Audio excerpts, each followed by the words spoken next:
Before I spoke a word, you were singing over me. You have been so, so good to me. Before I took a breath, you breathed your life in me. And you have been so, so kind to me. Oh, the overwhelming, never-ending. 할렐루야. 예, 한 주 동안 잘 지내셨죠? 네, 오늘은 그 갈라디아서 9번째 시간입니다. 지난 시간 우리 갈라디아서 8번째 시간 잠깐 리마인드 하고 갈까요? 네, 기억나시나요? 지난 시간 우리 베드로와 바울의 관계. 베드로가 바울을 그를 품는 과정이 있었죠. 네, 베드로가 바울을 품고 사람을 세울 때 기준이 있었습니다. 베드로는 어떤 기준으로 사람을 품고 그를 세웠을까요? 네, 지난 시간 얘기했지만 바울은 일반적인 그 평범한 성격이 아니었습니다. 굉장히 불같은 성격이었고 어떻게 보면 정말 극렬 유대교 신봉자로서 말씀에서 조금이라도 벗어나면 참지 못하고 또한 그는 예수 믿는 사람들을 잡으러 다니고 체포하는 아주 무서운 사람이었습니다. 그런 바울이 베드로를 만나 이제 양육받기 시작한 것이었죠. 그러면서 베드로는 사람을 대할 때 그 태도가 아마 우리가 지난 시간에 배웠던 한 부분이었을 겁니다.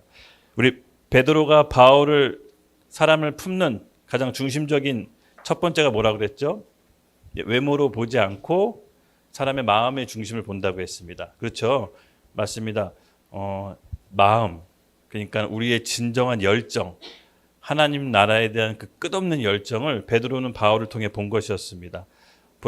비록 바울이 좀 성격이 세고 괴팍하고 모난 성격이 있을지라도 그 마음의 열정만큼은 하나님의 나라에 대한 열정만큼은 베드로가 끄고 싶지 않았던 겁니다. 그래서 그의 연약함과 실수가 있었지만 끊임없이 바울을 품고 갔습니다. 그리고 두 번째였습니다. 현재의 모습을 보지 않고 그 안에 있는 잠재력을 봤다고 했습니다. 이것이 바로 베드로의 탁월한 점인데요. 현재의 우리 모습을 보면 낙담되는 게 많죠. 그렇지만 베드로는 바울의 잠재력을 봤습니다. 본인은 유대와 이스라엘의 복음 전도밖에 할 수 없었지만 바울은 그렇지 않았죠. 로마 시민권자였습니다. 그가 예수님을 만나서 온전히 잘 성장하면 유럽을 복음화시킬 수 있다는 잠재력을 본 것입니다. 그래서 그는 더 큰 하나님 나라의 관점으로 바울을 품고 세워나갔습니다. 그것이 바로 베드로가 사람을 보는 관점이었습니다. 끝으로 그렇게 사람을 키웠다면 어떻게 하죠? 자신과 같은 위치 동역자로 끌어올립니다. 그래서 인정을 해주죠. 그런 다음 가장 소중한 영혼을 맡깁니다. 바로 신뢰 단계에 들어가죠. 이처럼 베드로는 바울을 품고 그가 온전히 정말 당대 세계의 선교사가 될 수 있도록 품고 이끌어갑니다. 그것은 영혼에 대한 진심, 하나님의 나라의 열정을 발견했던 것입니다. 그리고 어떻게 되죠? 사도 바울은 여러분 잘 아시다시피 신약 성경의 서신서의 70%를 저수를 하나님께 그에게 맡깁니다. 그리고 여러분 우리가 잘 아시다시피 사람에 대한 양육과 그 사람을 어떻게 대하는지 신약 성경 서신서에 보면 너무나도 잘 나타나 있습니다. 어떻게 보면 하나님께서는요 바울이 있기까지 그 배경에 베드로를 두셨던 겁니다. 또 그 베드로는 그 배경에 누가 있었죠? 예수님. 그 사랑은 계속해서 전수되어져 가는 것입니다. 아마 그 사랑을 받았던 바울도 아마 베드로 그 스승을 잊지 못했을 겁니다. 그런데 여러분 한 영혼을 그 사람에게 맡긴다라는 것은 보통 신뢰가 가는 일이 아닌 것입니다. 예를 들어서 하나님께서 우리에게 영혼을 맡겼다고 생각해 보십시오. 여러분 어떤 의미입니까? 하나님의 전부를 맡긴 겁니다. 우리 한 사람 한 영혼 하나님이 어떻게 사셨죠? 본인의 외아들 독생자를 죽여서 우리를 한 사람 한 사람 산 겁니다. 그렇기 때문에 하나님 입장에서 영혼이 하나님의 전부인 것입니다. 하나님의 전부를 주고 우리와 바꿔서 산 겁니다. 그렇기 때문에 영혼을 맡겼다는 것은 굉장히 큰 의미를 갖습니다. 우리를 정말 신뢰하고 충성스럽게 생각해서 사람을 보내주시는 겁니다. 여러분 이런 무거운 중압감과 책임 또 어떻게 보면 특권이 지금 우리에게 있는 것입니다. 우리가 연극을 통해서 매주 한번 이렇게 대학로에서 복음을 전하잖아요. 그리고 교회에서도 우리가 이제 곧 있으면 일본으로 단기 선교를 가잖아요. 왜 그렇죠? 왜 그런 일을 시간과 물자와 여러 가지를 투자해서 우리가 왜 합니까? 하나님이 그토록 사랑하시는 영혼을 구원하기 위해서 우리가 그렇게 하는 거 아니겠습니까? 왜냐하면 먼저 은혜 받은 사람으로서 먼저 사랑을 받은 사람으로서 복음 전도는 나올 수밖에 없는 것입니다. 그렇죠? 그래서 여러분 하나님께서 우리에게 영혼을 맡기셨다는 것은 굉장히 큰 특권입니다. 예. 제가 예수님 믿고 정말로 제 안에 가장 뜨거웠던 건 뭐냐면요. 세상의 기준에 껴 맞춰서 살아지 않아도 된다는 걸 느낀 겁니다. 세상의 기준은 어떻습니까, 여러분? 뭐 학벌, 능력, 외모, 재력에 따라서 그 기준이 이제 이렇게 뭐 티는 안 나지만 다 그런 기준이 있잖아요. 그렇죠? 그래서 그 기준에 들기 위해서 우리 수많은 노력과 애를 씁니다. 저도 그 예수님 믿기 전에 그 기준에 들려고 굉장히 몸부림쳤던 것 같아요. 근데 뭐 그 기준에 들어갈 수 있나요? 능력도 안 되고 실력도 안 되는데 그 기준에 들어갈 수 없죠. 그러다 보니까 항상 반품당하고 그렇게 수도 없이 좌절하면서 겪었는데 제가 예수님 믿고 제가 안에 크게 이 부딪힘이 있다는 건 뭐냐면요. 더 이상 세상의 기준에 날 맞추지 않아도 된다는 것이었습니다. 여러분 예수 믿는다는 것은요. 하나님 안에서 내가 누군지를 발견하는 것입니다. 여러분 신앙생활의 모든 시작은 이게 먼저입니다. 어쩌면 우리가 예수님 안에서 내가 누구인지도 모른 채 세상이 주어지는 조건에 껴 맞추려고 굉장히 부단히 노력하고 애썼는지도 모릅니다. 제가 이 세상을 외면하자는 얘기가 아니라 이 현실을 도피하자는 얘기가 아닙니다. 진짜 내가 누군지 알려면 나를 만드신 하나님을 알아야 되는 겁니다. 나를 디자인하고 창조하신 하나님을 알기 전까지 사실은 우리가 누군지 잘 몰라요. 그거 모른 채 세상의 기준에 들려고 부단히 애를 쓰는 인생을 내가 속고 살았구나. 제가 예수 믿고 눈이 떠졌어요. 네. 성경에는 그냥 그대로 적나라하게 나오더라고요. 예수 믿지 않은 사람은 죄와 사망의 법에서 사단의 통치 아래 있다. 저는 이게 너무나도 충격적이었어요. 성경 말씀이 믿어지는 게 여러분 기적입니다. 저는 예수 믿고 정말로 제가 느꼈던 것 중에 하나가 성경 말씀이 믿어졌다는 겁니다. 태초에 하나님이 천지를 창조하셨다. 저 이건 너무나도 허무맹랑한 말씀인 것 같았는데 제가 예수 믿고 창세기 1장 1절이 믿어지는 순간 나머지 성경 구절이 다 믿어졌습니다. 이 성경이 믿어졌다는 건 저에게 정말 특별한 일이었습니다.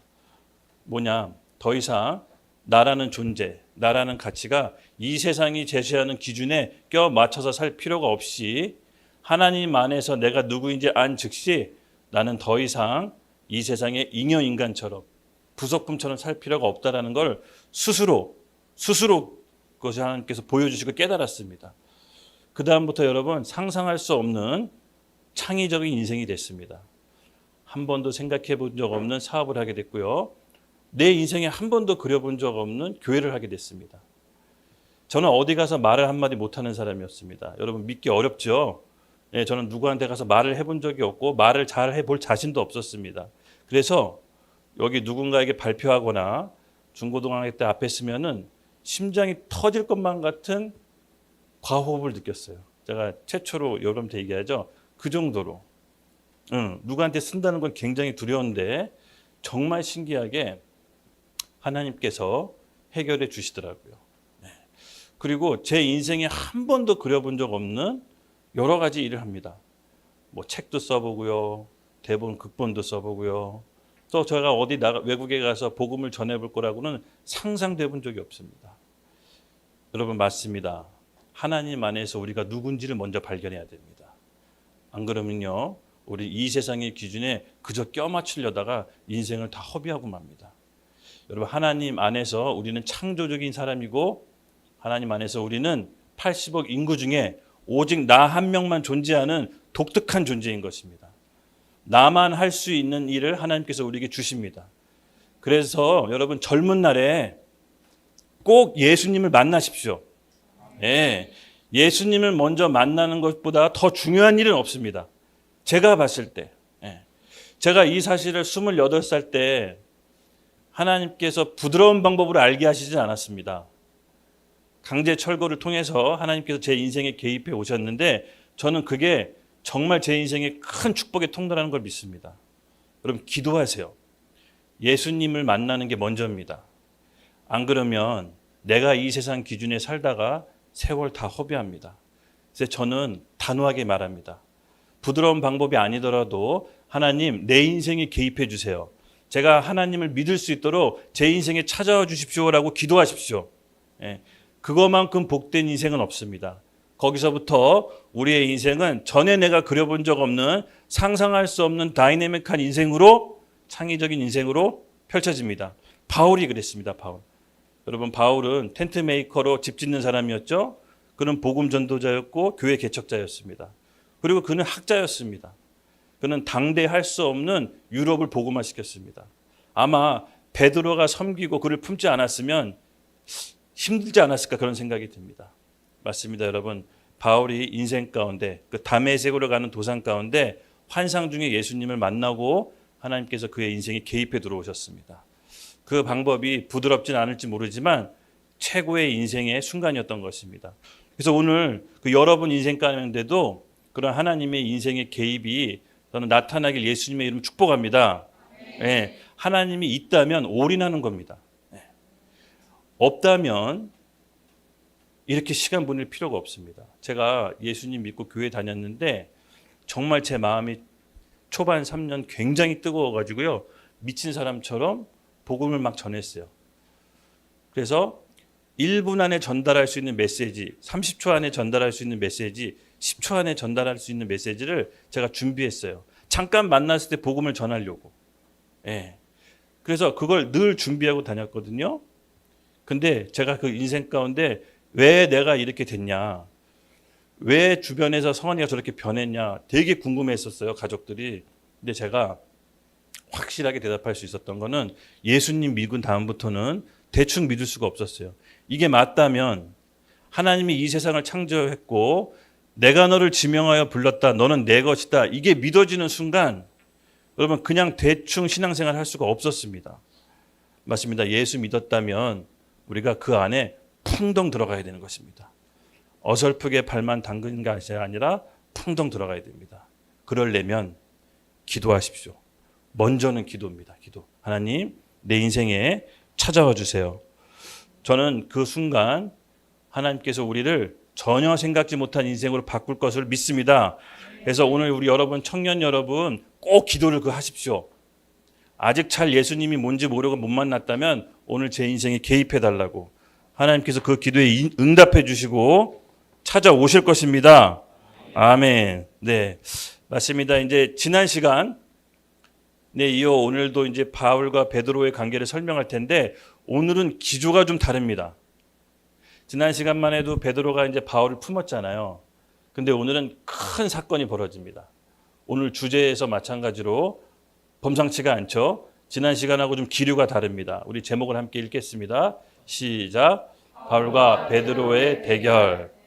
배은망덕이냐 진리의 수호자냐. 뭐 이렇게 재밌게 좀 써봤습니다. 먼저 본문 말씀을 함께 교독하고 오늘 본격적인 말씀을 들어가도록 하겠습니다.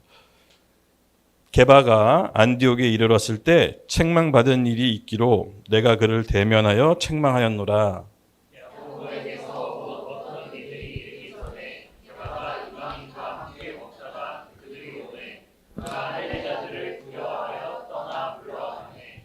남은 유대인들도 그와 같이 외식함으로 바나바도 그들의 외식에 유혹되었느니라.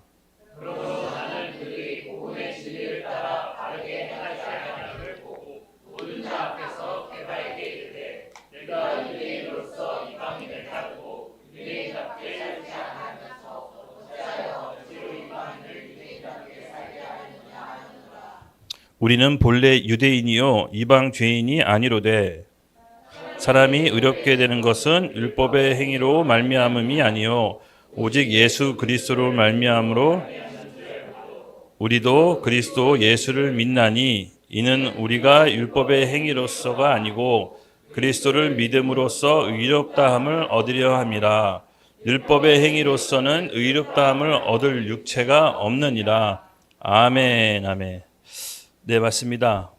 지난 시간까지만 해도 베드로가 바울을 품고 당대 세계 선교사로 발굴해냅니다. 근데 약간 오늘 말씀은 좀 기조가 다릅니다. 그렇죠? 바울이 베드로를 공개적인 자리에서 책망합니다. 예. 어떻게 보면 영적인 대선배이자 멘토인데 공개적으로 책망하는 큰 사건이 벌어집니다. 어떤 일일까요? 바울이 배은망덕한 짓을 한 걸까요? 아니면 진리를 수호하기 위해 어쩔 수 없는 조치였을까요? 오늘 이 바울과 베드로의 사건, 이 둘 사이에 일어난 사건을 다시 재조명해 보면서 이 사건에 대한 의미를 다시 한번 살펴보고자 합니다. 예, 맞습니다. 단순히 바울이 배은망덕한 짓을 한 것이 아니라 베드로는 하나님 안에서 복음을 흐릿하게 하는, 어떻게 보면 공동체를 어렵게 하는 일을 벌였습니다. 근데 그것이 단순히 인간적인 감정에 의해서 책망한 것이 아니라 바울은 깊은 뜻이 있습니다. 베드로를 사랑했지만 공적인 일에 대해서는, 공동체가 파괴될 수 있는 일에 대해서는 바울은 명확한 선을 갖고 복음의 진리를 다시 제시한 것입니다. 오늘 이 부분에 대해서 우리가 좀 같이 살펴보려고 해요. 우리도 때로는 많이 헷갈린 경우가 있습니다. 그렇죠? 공동체 생활하고 또 교회 생활하다 보면 이거는 덮고 넘어가야 되나? 아니면 이건 좀 알려야 되나? 이런 미묘한 선, 알 수 없는 오묘한 선이 있습니다. 근데 오늘 그 미묘한 선에 대해서 좀 기준을 잡는 시간이 됐으면 좋겠습니다. 네, 우리 11절 읽겠습니다. 게바가 안디옥에 이르렀을 때 책망받은 일이 있기로 내가 그를 대면하여 책망하였노라. 네, 안디옥에 있을 때, 안디옥이란 당시 큰 대도시였는데 거기에서 바울이 책망받을 일이 있어서 그를 대면해서 책망했다고 합니다. 여러분, 바울이 베드로를 책망했다는 것은 보통 일이 아니죠. 베드로가 어떤 사람이었습니까? 초대교회 예루살렘 교회 지도자입니다. 지도자. 감히 함부로 할 수 없는, 어떻게 보면 진짜 대선배인 거죠. 그리고 또 그는 예수님의 수제자였습니다. 예수님을 직접 함께 살고 예수님에 대해서 얘기를 듣고 어쩌면 가장 많이 칭찬도 받았지만 예수님의 숨결을 가장 많이 느꼈던 사람입니다. 감히 함부로 할 수 없는 지도자였죠. 근데 바울이 공개적으로 책망했다고 합니다. 이 책망한 사건을 알기 위해서는 조금 이 사건의 맥락을 좀 살펴볼 텐데요. 당시 이제 안디옥 교회는요, 이방인 크리스찬과 유대인 크리스찬들이 이제 함께, 그렇죠, 신앙생활을 했습니다. 근데 유대인에게는 뭐가 있었죠? 우리 지난 시간 계속 얘기했지만 할례와 율법이 계속해서 남아 있었습니다. 특별히 그들에게 포기할 수 없는 것이 뭐냐면 음식, 예절, 정결법이 있었습니다. 그 유대인들은 이방인들과 식사할 수 없는 정결 예식이 있었는데 그게 너무나도 유대인의 정체성을 가르는 중요한 기준점이었습니다. 그래서 유대인들은요, 아무나 식사를 하게 되면, 이방인과 식사를 하게 되면 여러분 무슨 뜻이냐? 나 유대 사회에서 탈퇴하겠다는 뜻입니다. 그래서 굉장히 중요한 사건인 것이죠. 그래서 정결법에 대해서 베드로가 어긴 겁니다. 어긴 겁니다. 근데 이 어긴 게 그냥 어긴 게 아니라 속였다라고 이제 표현을 합니다. 우리 다음 구절 한번 살펴보겠습니다. 12절. 야고보에서 온 어떤 이들이 이르기 전에 게바가 이방인과 함께 먹었다가 그들이 오매 그가 할례자들을 두려워하며 떠나 물러가다. 맞습니다, 여러분. 베드로가 이 부분에 있어서 갑작스러운 태도 변화를 일으킵니다. 아까도 얘기했지만 유대인에게는 정결 예식법이 있어서 음식을 아무나 먹으면 안 된다고 했죠. 네. 근데 베드로가 예루살렘을 떠나 안디옥에서 이방인들하고 자유롭게 식사를 했습니다. 아무 거리낌 없이 이방인들과 하나 되어 식탁 교제를 나누고 밥을 같이 먹었는데 예루살렘 교회에서 야고보 사도의 일행들이 온다는 소식을 듣고 순간 겁이 났던 겁니다. 그리고 갑작스럽게 태도를 변화를 취해서 이방인들을 외면했습니다. 바울은 이 점에 있어서 베드로 사도를 책망했던 것입니다. 즉 개인적인 베드로의 일탈이나 연약함으로 보지 않고 교회의 지도자가 했던 것은 교회 전체에 악영향을 미칠 수 있다라고 생각을 했던 것입니다. 맞습니다, 여러분. 우리 일반 성도들도 개인적인 죄는 문제가 있지만 특별히 교회 지도자나 영적인 지도자의 죄는 교회 전체를 파괴할 수 있는 중대한 범죄일 수가 있습니다. 그래서 초대교회 사도들은요, 교회의 거룩의 기준을 높게 세웠습니다. 작은 죄의 씨가 교회 전체를 파괴하는 누룩처럼 퍼져나갈 수 있었기 때문에 특별히 일반 성도가 아닌 교회 지도자가 했던 것은 더 크게 문제가 생길 수 있었던 것이죠. 바로 이 점이었습니다. 겉으로는 이방인들과 함께 지내고 함께 친한 척 했지만 사실 속은 그게 아니었다라는 게 여실히 이제 드러난 거죠. 예루살렘에서 야고보의 일행들이 오면서 두려웠던 겁니다. 아, 내가 혹시라도 오해받지 않을까? 혹시라도 소문이 퍼져서 예루살렘 교회에 퍼지지 않을까? 이게 덜컥 겁이 났던 거죠. 그래서 베드로가 탁 외면하는 거 보고 바울은 너 큰일을 좀 벌였다. 뭐 너라고 한 건 제가 그냥 쓴 표현이지만 너 지금 큰일 났다. 너 복음을 회방했다.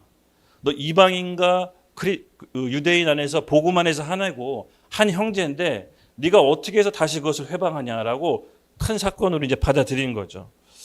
베드로 마음속에 하나님의 원함보다 어떻게 보면 사람에 대한 시선이 더 두려웠는지도 모릅니다. 여러분, 우리도 신앙생활 하면서 사실 이런 부분이 다 없지 않아 있습니다. 그렇죠? 이 겉으로 보기에 우리도 잘 믿는 것 같고 똑바로 믿는 것 같지만 사실은 누군가가 우리를 보고 있다고 생각하는 거랑 아무도 없다라고 생각하는 거는 완전히 다릅니다. 그래서 우리 안에 신앙생활에 자신이 있다라고 주장하지 마십시오. 특히 내 신앙의 기준으로 다른 사람을 판단하지 마십시오.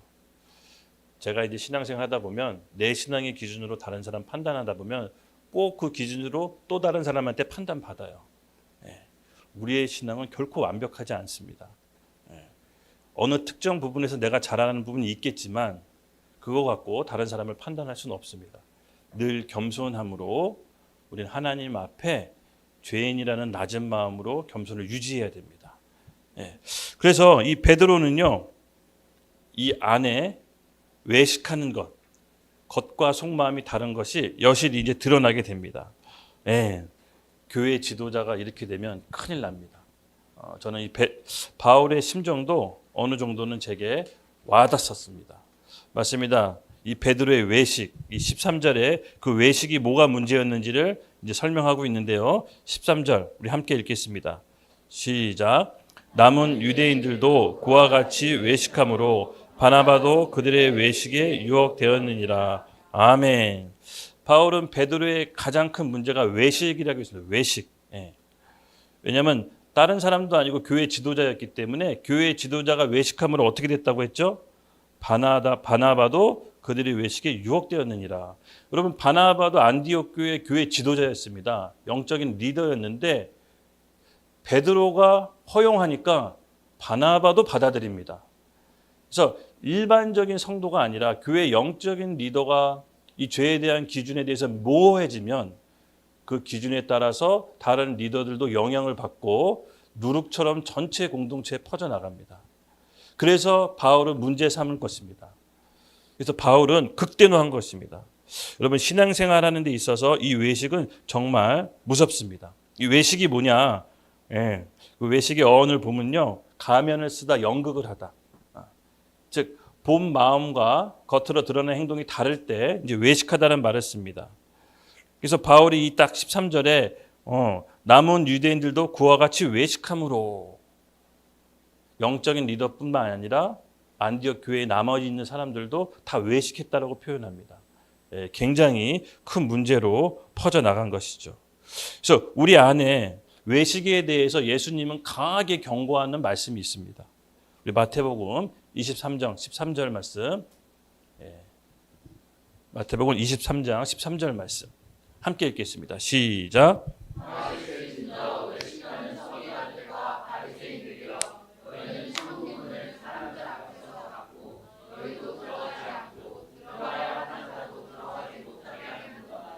아멘. 이제 외식의 심각성은요, 나뿐만 아니라 다른 사람들까지도 천국에 못 들어가게 한다라고 예수님께서 경고하십니다. 또 마태복음 23장 23절 함께 읽겠습니다. 시작.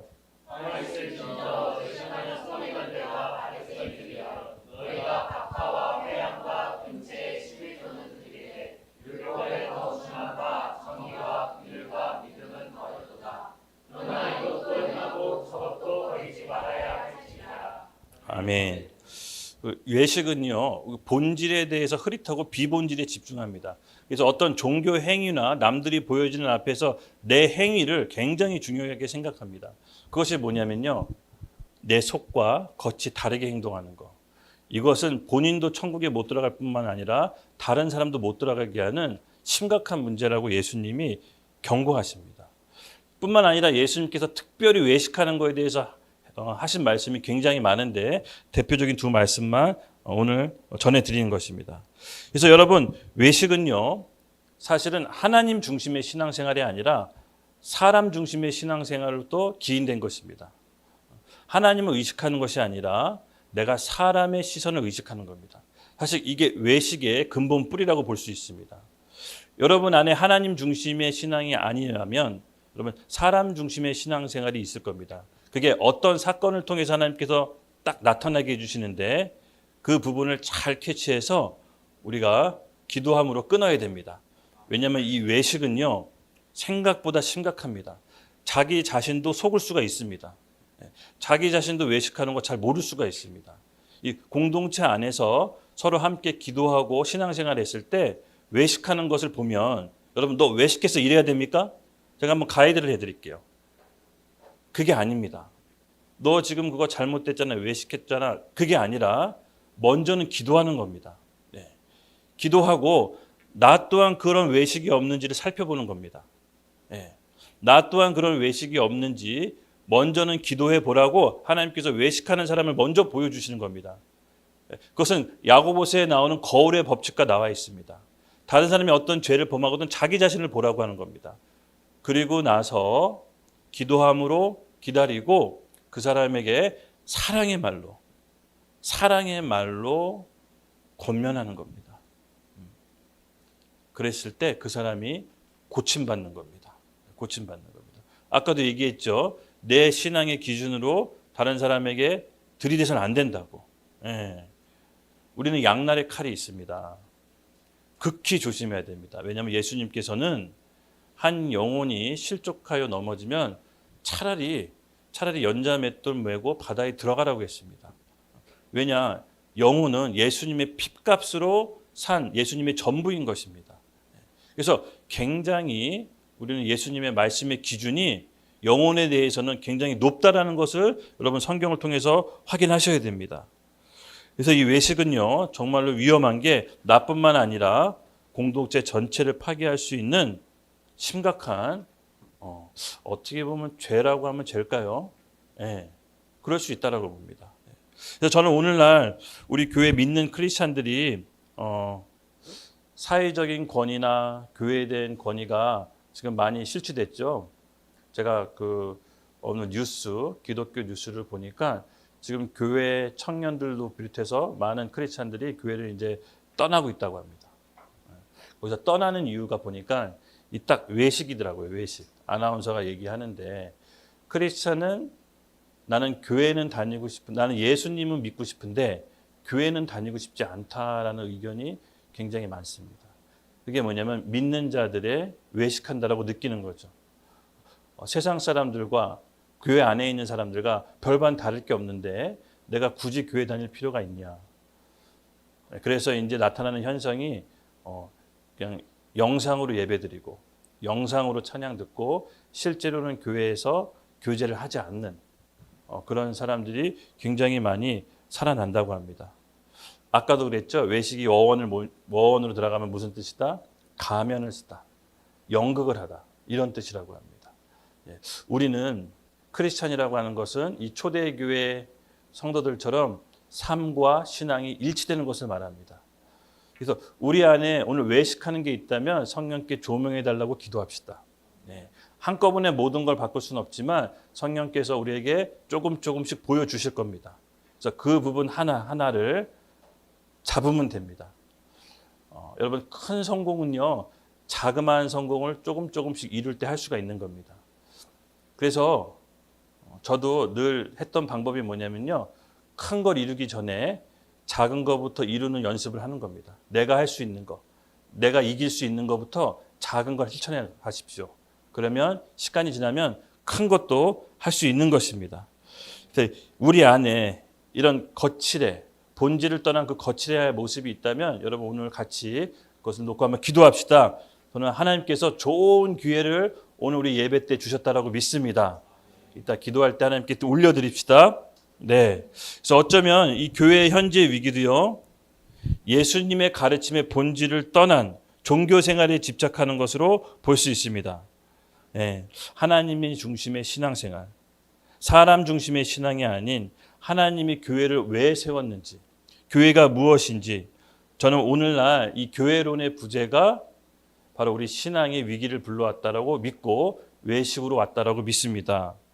여러분 잘 아시다시피 서구 사회 교회는요, 이미 사교 모임 단체처럼 됐어요. 유럽은 이미 망했고요. 미국도 1대1로 교제나 권면 못하고 그냥 좋은 게 좋은 거 서로 교제 나누고 덕담 나누는 수준으로 끝나버렸습니다. 그게 무엇입니까? 교회가 뭔지를 몰라서 그럽니다. 교회론의 부재. 교회는 하나님을 위해 존재하는 것입니다. 교회에서 사람의 중심, 사람의 눈치를 보면요, 하나님을 떠나게 되면 반드시 이러한 일이 벌어집니다. 그래도 우리나라는 아직 늦지 않았습니다. 우리나라는 그 유럽이나 미국처럼 그렇게 심각하지는 않은 것 같아요. 그래서 우리나라는 아직까지 저는 희망이 있다고 봅니다. 그래서 오늘날 우리가 회복돼야 될 것이 저는 바로 교회의 본질이라고 믿습니다. 제가 좀 오늘 말씀 준비하면서 제가 좀 주목하면서 받은 말씀이 있는데 여러분들과 함께 잠깐 나누겠습니다. 사도행전 28장 31절 말씀입니다. 함께 읽겠습니다. 시작.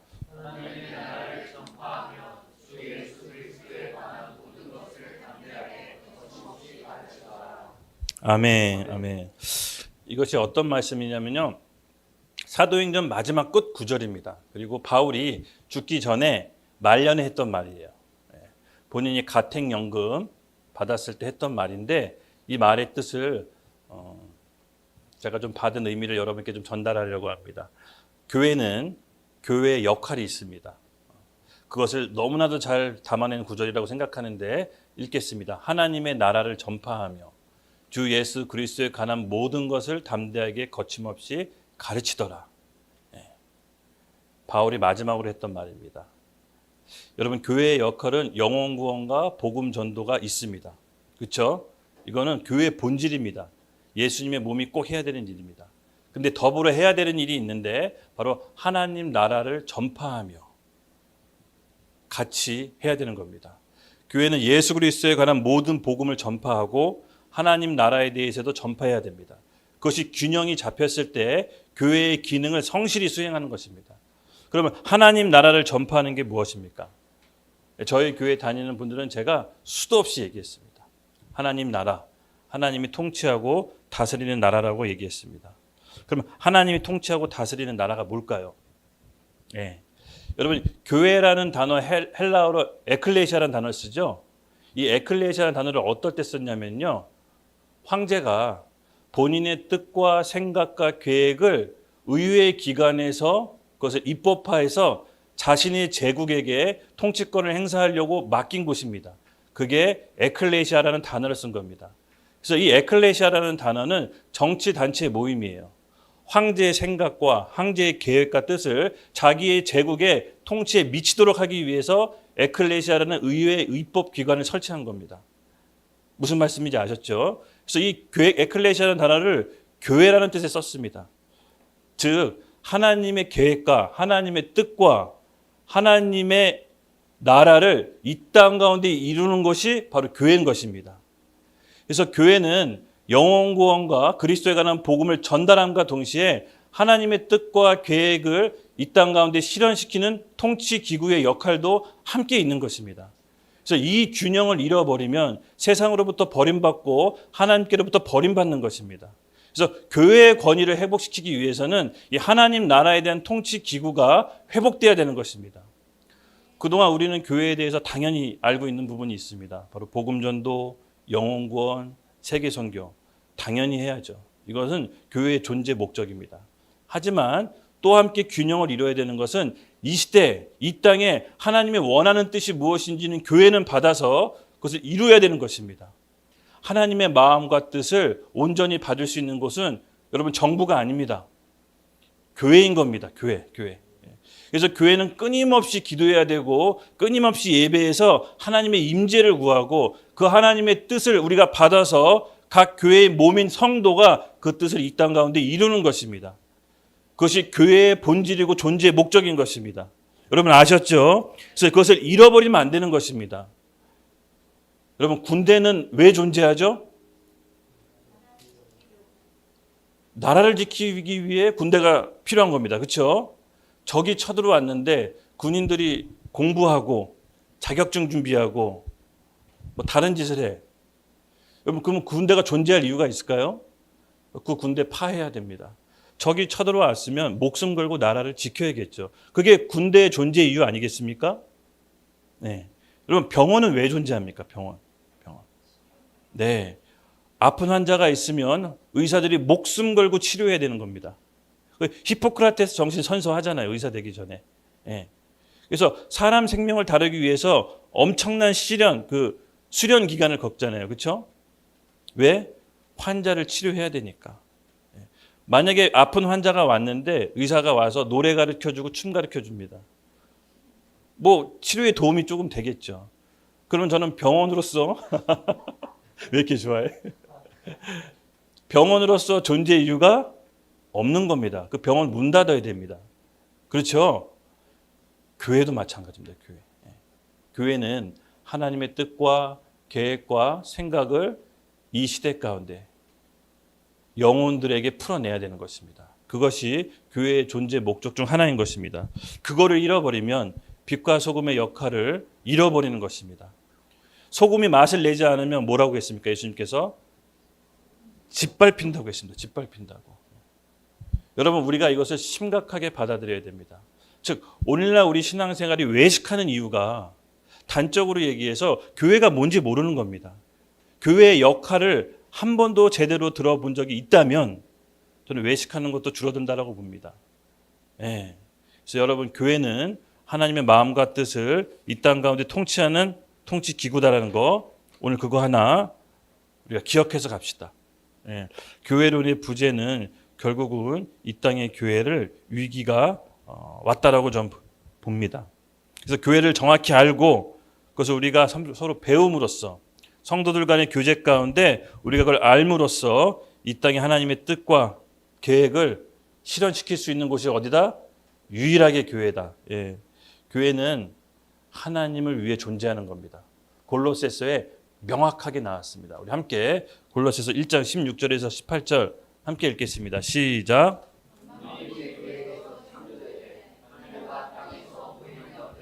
보이지 않는 것들과 혹은 왕권들이나 주권들이나 통치자들이나 권세자들이나 만물이 다 그로 말미암고 그를 위하여 창조되었고 또한 그가 만물보다 먼저 계시고 만물이 그 안에 함께 섰음이라. 그는 몸인 교회의 머리시니라. 그가 근본이시요 죽은 자들 가운데서 먼저 나신 이시니 이는 친히 만물의 으뜸이 되려 하심이요. 아멘. 세상이 누구로부터 나왔다고 합니까? 그리스도로부터. 누구로부터 세상이 나왔고 누구를 위해 존재한다고 합니까? 그리스도를 위해 존재한다. 또 이 세상이 누구 때문에 유지된다고 합니까? 그리스도 때문에 유지됩니다. 근데 그 그리스도의 몸이 뭐라고 합니까? 교회라고 합니다. 예. 그리고 그 교회의 머리가 누구다? 그리스도다. 예. 조금 정리가 되시죠? 맞습니다. 교회는 그리스도의 몸이고 머리인 그리스도의 통제를 받는 것입니다. 예. 그랬을 때 원활하게 통치를 할 수가 있는 것입니다. 그래서 저는 베드로의 개인적인 일탈이 아니라 바울은요, 베드로가 죄에 대해서 외식했다는 것은 그리스도의 몸인 교회 공동체 전체적으로 파괴할 수도 있다. 이렇게 베드로가 심각하게 받아들인 것이죠. 그래서 우리가 이 점을 명확히 알고 두 번째 이유, 외식하는 이유 두 번째 이유에 대해서 함께 살펴보려고 합니다. 바로 14절, 15절 함께 읽겠습니다. 시작. 그러므로 나는 그들의 복음의 진리에 따라 바르게 행하지 아니함을 보고 모든 자 앞에서 개바에게 이르되 내가 유대인으로서 이방인을 따르고 유대인답게 살지 아니하면 어찌하여 억지로 이방인을 유대인답게 살게 하려느냐 하였느니라. 우리는 본래 유대인이요 이방 죄인이 아니로되. 아멘. 맞습니다. 두 번째 외식하는 이유는요, 아까도 얘기했지만 삶과 신앙이 일치하지 않은 것에 대해서 비롯된 겁니다. 지금 바울이 뭐라고 지적했습니까? 복음의 진리를 따라 바르게 행하지 아니함을 보고, 유대인이면서 이방인을 섬기고 이방인을 하나님 믿게 하려고 했던 그 자가, 그 베드로가 너의 행실을 보고 너가 복음의 진리를 따르지 않는데 누가 유대인처럼 살려고 하겠느냐. 지금 바울이 그 얘기를 하는 겁니다. 맞습니다, 여러분. 교회는 이 세상을 반영하는 겨울입니다. 그래서 교회, 그리스도의 몸이 예수님의 형상을 세상에 비춰야 됩니다. 이것이 안 되면, 삶과 신앙의 일치가 안 되면 세상은 예수님의 형상을 볼 수 있는 곳이 없습니다. 바로 그것이 우리 몸인 성도인 것입니다. 우리 에베소서 1장 22절에는 이 세상의 구조가 잘 나와 있습니다. 우리 항상 예배 전에 했던 기도 말씀이었죠. 다 같이 함께 읽겠습니다. 시작. 또 만물을 그의 발 아래에 복종하게 하시고 그를 만물 위에 교회의 머리로 삼으셨느니라. 아멘. 세상의 구조가 잘 나와 있습니다. 머리가 예수님이고 몸이 교회고 그 교회 발 아래 만물이 있는 구조입니다. 그렇죠? 그래서 이 교회는요, 머리인 예수님의 뜻을 잘 받들어서 그 발 아래 만물 세상에게 잘 비춰야 되는 것입니다. 예수님의 형상을 비출 수 있는 것이 교회인 것입니다. 그래서 교회가 부패하거나 타락하면요, 반드시 이 세상도 부패하고 타락합니다. 교회와 영적인 세계와 눈에 보이는 현실 세계를 연결하는 것이 바로 이 교회인 것입니다. 하나님께서 이 교회에게 하나님의 일을 할 수 있도록 맡긴 겁니다. 그 교회의 권위가 주어진 겁니다. 그래서 여러분, 예수님 믿는다는 것은 보이지 않는 세계와 보이는 세계에 함께 속해 있다는 겁니다. 여러분, 그 믿으시죠? 아멘, 아멘. 제가 그 리턴 두 번째 이야기 이렇게 극본을 이렇게 준비하다가 와, 이거 연극으로 표현할 수 있을까? 이거 드라마나 뭐 영화로 만들어야 될 것 같은데. 왜냐하면 이 주인공이 2부터는요 믿음으로 사는 삶을 하는데 리얼하게 표현하려면 SF 효과가 들어가야겠더라고요. 그래서 제가 이 얘기를 우리 지난 그 연극 때, 어저께 연극이었죠. 어떤 배우분이 와서 그 배우분이 물어보더라고요. 전도사님, 이게 이야기가 이게 답니까? 아니면 또 있습니까? 그래서 이 지금 봤던 공연은 책의 터닝포인트 책의 전반부 부분이고 후반부 부분은 또 따로 있습니다. 그랬더니 후반부 내용이 어떤지 정말 궁금하네요. 그래서 제가 살짝 설명해 줬더니 그분이 하는 얘기가 이거는 뭐 이렇게 연극으로 표현할 수 없을 것 같네요. 뭐 영화나 뭐 이런 걸로. 그래서 도와주세요. 그랬어요. 예, 성룡이가 위기나 어려움이 있을 때 교회나 기도 골방에서 기도하고 하나님 앞에 부르짖을 때 실시간으로 변화하는 그 모든 상황들을 양쪽 조명 상수 하수에서 기도를 이렇게 표현하는 거였는데, 하여튼 뭐 연출님이 알아서 하시겠죠. 그런 것들이 저는 실질적으로 교회가 보이지 않는 영적인 세계를 움직여서 이 땅에 보이는 세계로 반영하는, 역사하게 하는 키가 바로 교회에게 있다라고 좀 믿는데 그것을 표현하고 싶더라고요. 좀 표현하고 싶더라고요. 그래서 그런 고민이 저한테는 있습니다.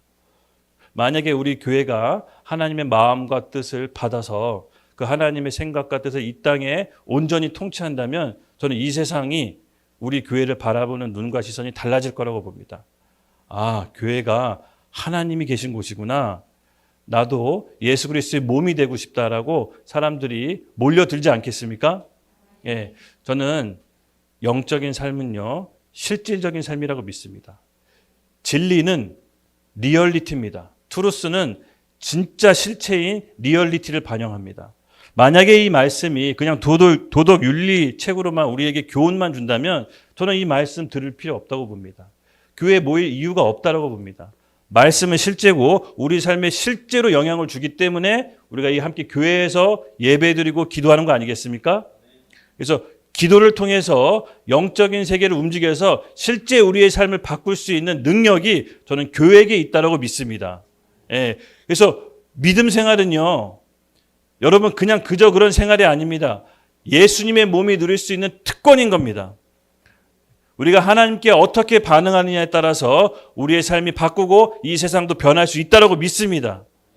그래서 오늘 이 땅 가운데 여러분의 그런 마음이 임하기를 예수님의 이름으로 축복합니다. 창의적인 인생이 되십시오. 다이내믹한 인생이 되십시오. 이 세상의 기준에 맞추려고 안절부절하지 마시고 그래 니네는 그렇게 살아라. 나는 주 안에서 온전히 새로운 피조물로 거듭났다. 하나님이 나를 지명하여 불렀나니 너는 내 것이다. 이 말이 여러분에게 요동치기를 예수님의 이름으로 축복합니다. 창조주가 우리를 기억하고 창조주가 우리를 만들었습니다. 우리는 세상의 기준에 맞추려고 안절부절하는 인생이 아닙니다.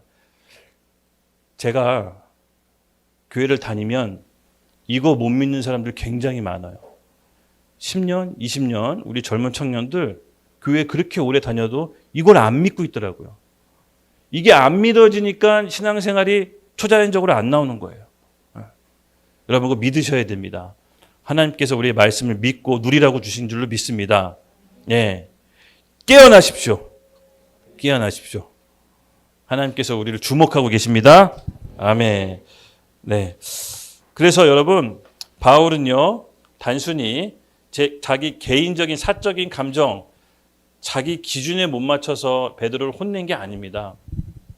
성경에 나와 있지는 않지만 그냥 바울이 베드로 사도를 너무 사랑했다라고 전 믿습니다.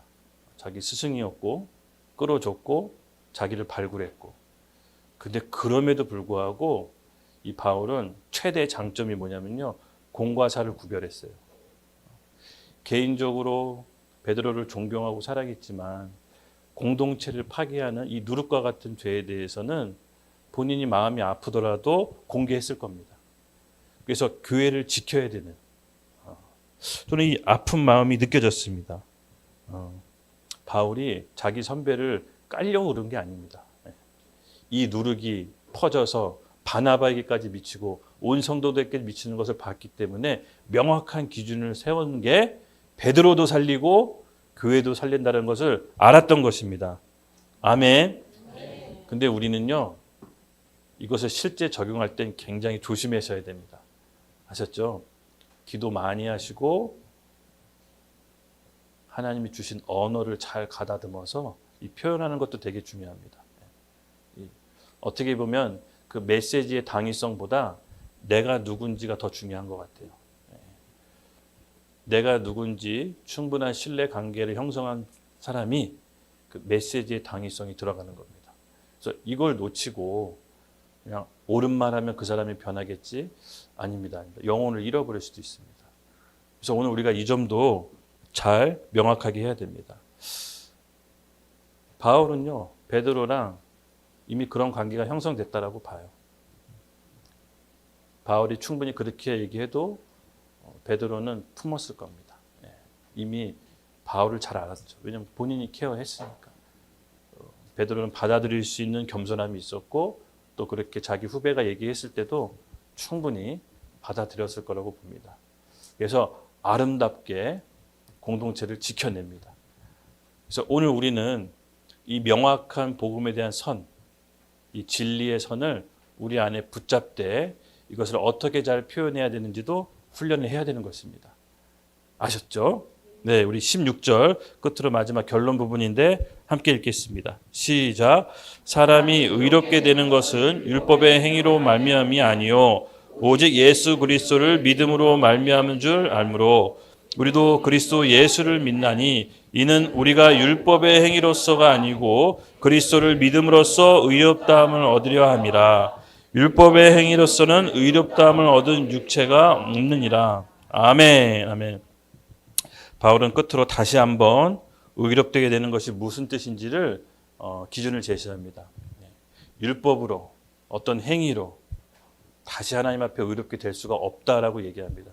그것은 오직 그리스도를 믿는 믿음으로만 의롭게 될 수 있는 새로운 시대가 도래했다. 그래서 베드로가 약간 정결예법을 지키려고 왔다 갔다 하는 모습이 교회의 혼란을 가중시켰습니다. 바울은 여기에 대해서 안디옥 교회에 명확한 선을 제시하고 그게 아니다. 어떤 율법과 어떤 규례로 예수님 앞에 하나님 앞에 설 수 없다. 오직 예수 그리스도를 믿는 그 믿음, 그 의만이 하나님 앞에 다시 설 수 있다라고 또 한 번 반복적으로 복음의 명확한 선을 제시합니다. 다시 한번 강조하겠습니다. 여러분, 의가 뭡니까? 의. 아멘. 맞습니다. 의라고 할 때 내가 죄 사함 받는 의미도 있지만 그 본질적인 의미는 하나님과 나랑 올바른 관계가 회복된 것을 얘기합니다. 하나님과의 올바른 위치, 예수 그리스도를 믿는다라는 것은요, 하나님과 내가 온전한 위치로 회복된다는 것을 믿는 것입니다. 그래서 여러분, 하나님과 우리 사이에 가로막혀 있는 어떤 열등감, 정죄감, 죄책감, 두려움, 과거에 대한 모든 상처, 예수 그리스도의 보혈의 피값으로 모두 다 파쇄됐다는 걸 믿고 하나님 앞에 나아가십시오. 하나님께서 여러분을 창의 좋은 인간으로, 사람으로 다시 재탄생시켜 주실 것입니다. 이것을 믿어야 됩니다, 여러분. 그래서 복음은요, 어떤 율법이나 문화와 사상이 아닌 오직 믿음으로만 새롭게 되는 새로운 시대를 연 것입니다. 그래서 우리 안에 있는 그 모든 내 외식, 내 겉과 속이 다른 것들 오늘 같이 함께 기도함으로 조명받읍시다. 저는 좋은 때라고 믿습니다. 하나님 앞에 기도함으로 그 내 안에 있는 외식이 여러분 조명받아 예수의 보혈의 의지에 십자가 앞에 나갑시다. 예수님께 나아가서 드립시다. 하나님께서 우리를 새롭게 창조해 주실 걸로 믿습니다. 네, 오늘 찬양함으로 함께 나가겠습니다. 우리 기도하면서 다 같이 일어나겠습니다. 주님, 오늘 이 시간 믿음으로 반응하며 결단하는 영혼들에게 새로운 삶이 주어질 수 있도록 은혜를 베풀어 주시옵소서. 예수의 보혈로 하나님 앞에 담대히 나갈 수 있는 힘을 허락하여 주시옵소서. 오늘 우리 영혼들, 특히 이 앞이 구말리 같은 청년들, 정말 예수를 진짜로 진심으로 만나게 하여 주시옵소서. 정말 우리 인생 가운데, 이 청년들 가운데 하나님 개입하여 들어와 주시옵소서. 예수 그리스도와 하나 되는 그 모든 경험들을 주여 받아들이게 하여 주시옵소서. 우리 가운데 임하게 하여 주시옵소서.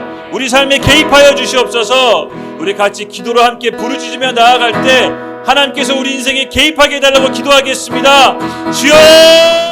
우리 같이 하나까지만 더 기도하겠는데요. 아까 우리 얘기했던 것처럼 성령께서 조명해 주시는, 내가 외식하는 부분이 있다면 오늘 그 부분을 주님 앞에 내어드립시다. 우리 신앙과 삶이 일치하는 부분이 성령께서 조명해 주신 게 있다면 우리 겸손한 마음으로 주님 앞에 십자가 앞에 내어드립시다. 하나님과 우리 사이를 방해하고 가로막고 있는 모든 걸림돌이를 예수님의 보혈 앞에 의지해 내놓읍시다. 주님께서 예수님의 피로 파쇄시켜 주실 것입니다. 우리를 새롭게 해 주실 것입니다. 그 믿음이 있고 예수님께 나가십시오. 내 안에 비친 모든 외식하는 모습 나사렛 예수 그리스도의 이름 명하노니 파쇄될지어다. 신앙과 삶이 겉과 다른 모습 나사렛 예수 그리스도의 이름을 명하노니 파쇄될지어다. 하나님, 우리를 하나님 앞에 자유케 하여 주시옵소서. 모든 걸림돌이가 오늘 이 밤 깨끗하게 사라질 수 있도록 예수님에 의지하며 나갑니다. 주의 보혈에 의지하며 십자가에 나갑니다. 우리 저 함께 주여 외치며 나아가겠습니다. 주여! 하나님 아버지, 간절히 원합니다. 특별히 여기에 있는 우리 20, 30대 젊은 청년들, 하나님 젊은 날에 하나님 만나게 하여 주시옵소서. 하나님 만날 때 우리 인간은 가장 자유롭고 행복합니다. 더 이상 세상의 기준에 쫓아가며 세상의 기준에 만족하는 삶을 사는 것이 아니라 하나님 안에서 내가 누구인지 그 정체성이 회복되게 해 주시옵소서. 80억 인구 중에 오직 나는 나 하나입니다. 하나님께서 우리에게 주신 그 인생이 하나님을 만날 때 찬란한 인생으로 변화할 수 있도록 하나님 도와주시옵소서. 오늘 하나님을 만나게 해달라고 구하고 찾는 그 영혼들에게 하나님 그들의 인생에 개입하여 주시기를 예수님의 이름으로 축복하며 축원합니다. 오늘 예배도 주님께 올려드립니다. 하나님 기쁘게 받아 주시옵소서. 예수님의 이름으로 기도드렸습니다. 아멘.